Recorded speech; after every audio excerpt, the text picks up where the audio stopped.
चलो, एक और का काम खत्म हो गया। यहाँ पर विपिन ने उसको उस सर को उड़ाने के बाद में एक राहत की सांस ली। जल्द ही विपिन अपनी स्टोरिंग के अंदर अब उस कमांडर के उस पूरे सर को डाल लेता है और वहां से आसपास की जितनी भी चीजें थी उनको साफ कर देता है। बात कुछ ऐसी थी कि जो विपिन था वह यहाँ पर आने से पहले आसपास की जगह को पूरी तरह से सील कर चुका था। इसकी वजह से किसी को भी ये पता नहीं चला था कि अभी यहाँ पर क्या हो गया। जल्दी विपिन अपने आप को उस मैसेंजर के बेस के अंदर बदल लेता है और वह जाने लगता है अब सीधे भूषण की तंबू की तरफ। जल्दी वो वहां पर पहुंच जाता है। हे रुक जाओ, कहाँ जा रहे हो? जैसे वहां पर वो अंदर जाने की कोशिश करता है कि वहां पर बाहर खड़े हुए जो गार्ड्स थे उसको वो वहीं पर ही रोक लेते हैं। क्या है, मुझे क्यों रोका है? मुझे यहाँ पर हाई कमांडर रियान ने भेजा है, इसी वजह से साइड में हट जाओ वरना तुम लोग मारे जाओगे। वही उसकी वो बात सुनने के बाद में जो दोनों गार्ड से वो पूरी तरह डर चुके थे और वो अपने रास्ते से हट जाते हैं। जल्द ही वो मैसेंजर यानी कि विपिन अंदर की तरफ चला जाता है। जैसे विपिन अंदर घुसता है तो उसके साथ में वो देखता है कि उसके अंदर भी यहाँ पर कुछ कमांडर्स बैठे हुए थे। उनका लेवल भी यहाँ पर ग्रेट संत स्टेज 4 के ऊपर था और उनके बीच में बैठा था उनका हाई कमांडर जिसका लेवल भी यहाँ पर प्राचीन संत के ऊपर था। हालांकि देखने से यहाँ पर वह रेयान जितना पावरफुल नहीं लग रहा था। क्या हुआ, तुम वापस कैसे आ गए? यहाँ पर जैसे ही भूषण ने उसको देखा तो उसके साथ में वो उससे पूछता है तो उसके साथ में ही वो कहता है बात कुछ ऐसी है कि यहाँ पर जो हाई कमांडर रेयान है वो मान चुके हैं। हालांकि यहाँ पर वो चाहते हैं कि वो आपसे कुछ चर्चा करें, कुछ बातें करें ताकि वो फाइट के अंदर आगे काम आ सके। ओ चलो, ये तो अच्छा है, लेकिन मुझे ये बताओ कि आखिरकार वो मुझसे क्या बातें करना चाहता है और वह किस जगह पर ये मीटिंग रखना चाहता है। यहाँ पर भूषण ज्यादा कुछ नहीं कहता है, हंसते हुए यहाँ पर उससे बात करने लगता है। तो उसकी बात सुनने के बाद में जो मैसेंजर था यानी विपिन वो कहता है ओ अच्छा, उन्होंने यहाँ पर सभी को एक घाटी के अंदर बुलाया है। वह यहाँ पर उस बात को बिल्कुल चुपचाप करना चाहते हैं। वह किसी के भी गांव के अंदर ये सब कुछ नहीं आने देना चाहते। चलो चलो ठीक है, हम यहाँ पर देख लेंगे, तुम जा सकते हो। उसके साथ में भूषण उससे कहता है ठीक है कमांडर। इतना कहने के साथ में वो मैसेंजर वहां से बाहर निकल जाता है। हाय कमांडर, क्या आपको लगता है कि आप वहां पर जाना चाहते हैं? लेकिन आपको पता है ना कि वह रियाद यहाँ पर बहुत ज्यादा कमीना है। वह हमेशा यहाँ पर चालाकी के साथ में काम किया करता है। क्या आपको लगता है कि आपको वहां पर अकेले जाना चाहिए? मुझे ये पता है कि आखिरकार वो कितना बड़ा कमीना है, उसके बारे में मुझे सब पता है। मैं पहले भी उसके साथ में लड़ चुका हूँ। वो हमेशा चालाकी से काम लिया करता है। तुम चिंता मत करो, हम सभी इसकी तैयारी कर कर रखेंगे और तुम सभी को भी वहीं पर रहना होगा। तुम सभी को वहाँ पर देखना होगा कि कोई प्रॉब्लम तो नहीं है ना। और हाँ, जल्द से जल्द वहाँ पर एक बार पहरा लगाने जाओ कि कहीं पे उन्होंने कोई जाल वाल तो नहीं बिछा रखा। फिर वहाँ वो भूषण से बाहर निकलता है और जल्दी वापस रियाद के पास में पहुंच जाता है। क्या हुआ, आखिरकार उसने क्या कहा? तो उसके साथ में यहाँ पर विपिन कहता है कमांडर, यहाँ पर मैं उनके पास में गया था और मैंने उन्हें वो सभी बातें बता दी, लेकिन उन्होंने यहाँ पर साफ साफ मना कर दिया है। इसके साथ में उन्होंने ऐसा कहते कहते विपिन बीच के अंदर ही रुक जाता है और वह पता नहीं कैसे क्या बोलना चाह रहा था।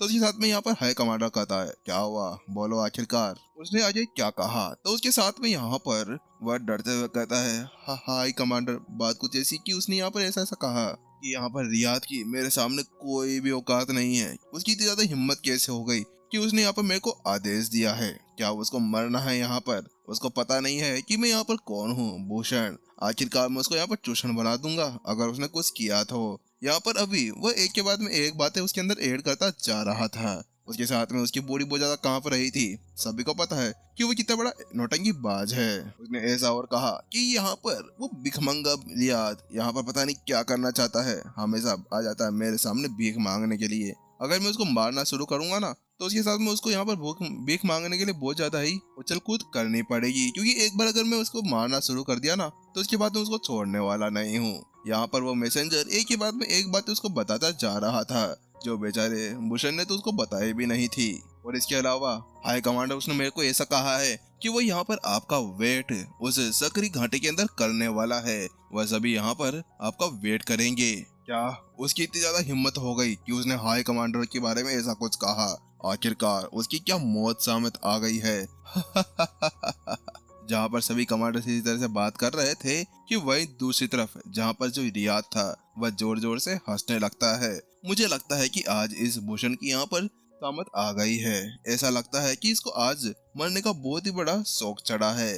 का वास्तव में ये जानता है कि यहाँ पर मेरे से बदला लेना, मेरे से पंगा लेना कितना ज्यादा भारी पड़ सकता है, लेकिन फिर भी ये मेरे को चैलेंज करने के बारे में सोच रहा है।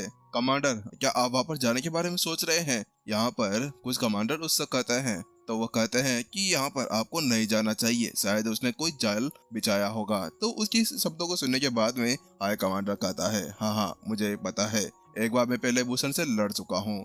उसके अंदर इतनी ज्यादा हिम्मत नहीं है कि वो मेरे साथ लड़ सके। उस समय पे तो यहाँ पर वह मेरे से जान बचाकर भाग गया था।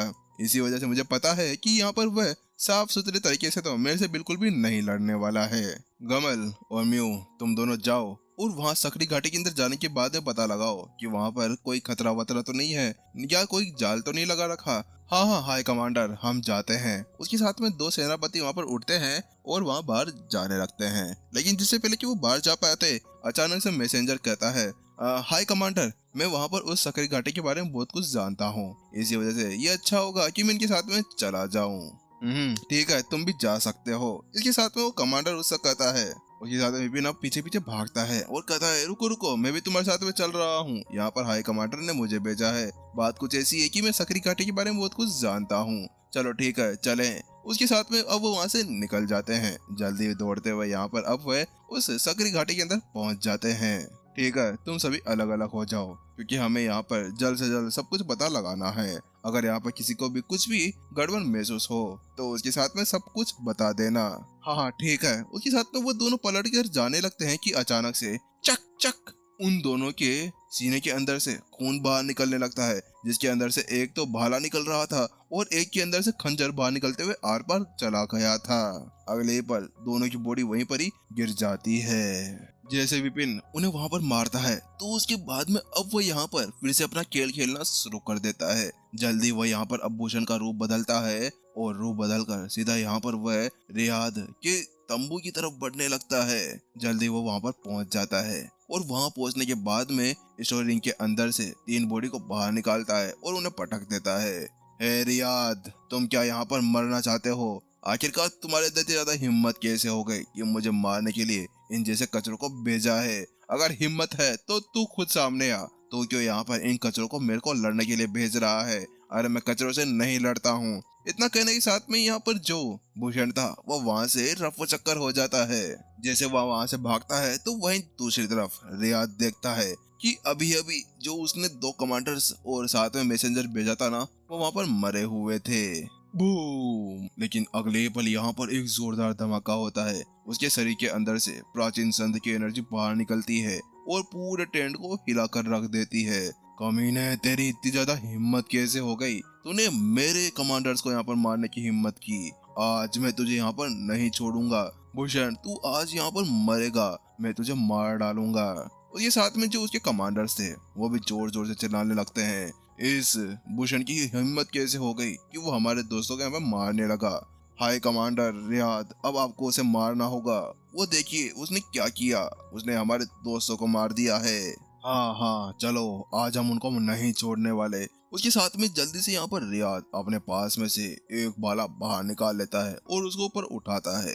जैसे वो ऐसा करता है वहां पर एक जोरदार सोनिक बूम होता है, जिसके बाद में वहां पर पूरी तरह से सन्नाटा छा जाता है। चलो उसको मारते हैं। इतना कहने के साथ में सभी कमांडर्स और रियाद वहां से बाहर निकल जाते हैं।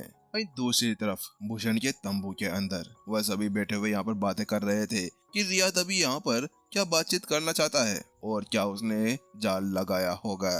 तभी अचानक से बूम! एक जोरदार दबाव वहां पर पड़ना शुरू हो जाता है, जिसके बाद में उनका जो तंबू था पूरी तरह से वहां पर टूट फूट जाता है। अगले पल यहाँ पर एक भाला वहां पर तंबू के अंदर जाकर गिरता है और बूम की तरह यहाँ पर एक जोरदार धमाका हो जाता है। रियाद, तुम ये क्या करना चाह रहे हो? यहाँ पर भूषण ने जब देखा कि रियाद अपनी आंखों के अंदर खून के साथ वहां पर खड़ा हुआ था तो उसके साथ में भूषण अपने आप को नहीं रोक पाया और वह उसको देखकर उससे पूछने लगता है, क्या कह रहे हो तुम? आखिरकार तुम नाटक करना बंद कर दो। तुम्हारे ऊपर ये नाटक शोभा नहीं देता है। तुमने क्या किया, तुम्हें पता नहीं है क्या? अगले पल यहाँ पर अब रियाज जानता था कि फालतू में भूषण से बात करने का कोई भी फायदा नहीं था। उसने जल्द ही यहाँ पर एक और जोरदार भाले का वार सीधा उस भूषण की तरफ बढ़ा देता है और वहीं दूसरी तरफ एपिसोड खत्म हो जाता है बिना किसी सस्पेंस के। सस्पेंस तो हम रखते ही नहीं है। हाँ, और अगर आप लोग स्टोरी हैप्टिक्स के ऊपर नए हैं ना गाइस, तो चैनल को सब्सक्राइब जरूर कर दें। इसके अलावा गाइस यार जल्द से जल्द इसको आगे भी बढ़ाएं ताकि यहाँ पर हमारे 4K भी कंप्लीट हो जाए। और अगर आप किसी ग्रुप में जाते हैं तो वहाँ पर भी बता सकते हैं कि अगर भाई आप लोगों को यहाँ पर नंबर 0 देखना है आगे के एपिसोड्स, तो हमारा चैनल को रिकमेंडेड कर दें। चलिए गाइस, जल्दी मिलते हैं नेक्स्ट एपिसोड के अंदर। जब तक के लिए टाटा बाय बाय, सायोनारा, अपना ध्यान रख।